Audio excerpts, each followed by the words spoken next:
Faksi i famshëm i 2007-s me shënimin me shkrim dore për Shkëlzenin që për dërgues kishte Ministrinë e Drejtësisë dhe marrëse atë të mbrojtjes, kur shpërtheu Gërdeci, është bërë sërish objekt debati në procesin me të njëjtin emër në gjykatën e posaçme.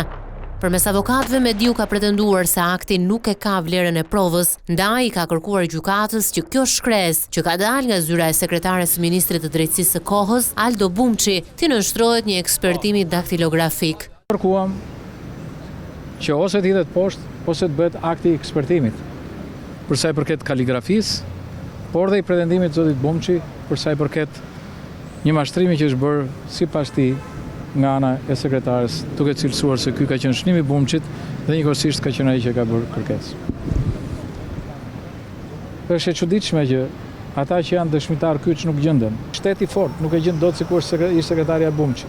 Shumë shteti fort ishte. Dhe shteti thjesht nëse është jashtë, shikojnë Timsin, nëse është brenda, ka njerëz dhe familjarë cilët i dinë rrethanat se ku është. Ndaj Fatmir Mediu rëndon akuza e dyfishtë e shpërdorimit të detyrës, sipas kodit penal dhe atij ushtarak, por për të, i gjithë procesi gjyqësor është i motivuar politikisht.